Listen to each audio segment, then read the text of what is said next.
Hello, my lovelies. It's Susanna, and today I want to show you how to solve this equation here. We have x cubed over x plus x plus x equals 12. And because x is part of this denominator here, this is a so-called fractional equation.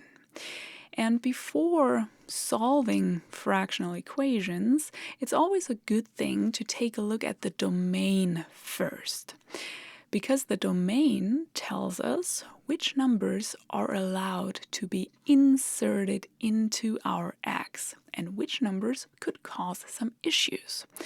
An issue would be that we divide by 0, so that should not happen. And the domain usually consists of all real numbers, but sometimes we have to exclude some numbers. So all the real numbers without, and now we have to check if we find some numbers that we have to take out of the domain then. Okay, so how do we find these numbers then that cause issues?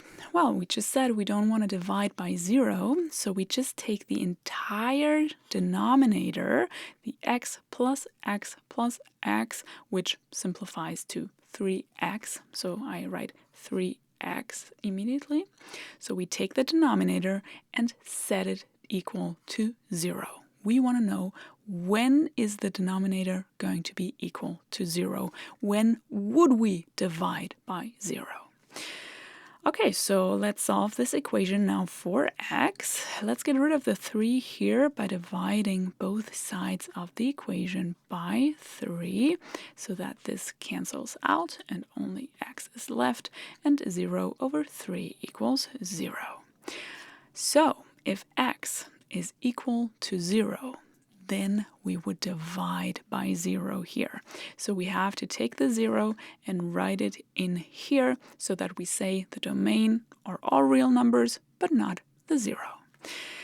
Okay, now that we know that the 0 is not going to be a solution, no matter, even if we get x equal to 0 here at the end, then 0 is still not a solution for this equation here, because it would cause some issues. But let's see which solutions we can find here now. Okay, maybe first of all, what we are not allowed to do. So maybe some of you might say, I have an x in the numerator, I have an x in the denominator, let's just cancel x out and go from there. No, this is not allowed. Why? Because we have a plus symbol here, and canceling things out in a fraction is only allowed if we have multiplication symbols everywhere, so that we have a product here. Then this would be allowed, but this is not what we have here, so better not do this. What can we do instead? Well, we've just seen that we can simplify the denominator maybe first. So we have x cubed here over, and this simplifies to 3x, and on the other side we have the 12. And now we have a product here, 3 times x, which means now we are allowed to cancel 1x out. So we can cancel this, and as we've just seen, x cubed is x times x times x. If we cancel one of these x's, only x times x is left, which is x squared. Okay, so how does the equation look like now? We have x squared in the numerator and only the 3 in the denominator, and the 12 still on the other side.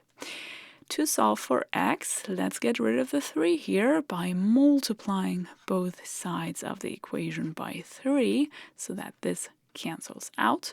Only x squared is left, and 12 times 3 equals 36. To solve for x, we have to get rid of the square here. So we can take the square root on both sides of the equation. If we do that, we always get two solutions for our x. A first positive solution, I call it x1, and a second negative solution that I call x2, so this is going to be negative. And the square root of 36 equals 6, and then we also get negative 6 here. These are our two solutions, but are there really solutions? Can we write them into the set of solutions already? Well, we have to check first if they are part of the domain. But they are. Only the 0 would not be, but we have different solutions here. So the 6 is okay, and the negative 6 as well. And these are our solutions for this equation here. If you have any questions, please let me know in the comments. I wish you a wonderful day, and I hope to see you in one of our next videos. Take care!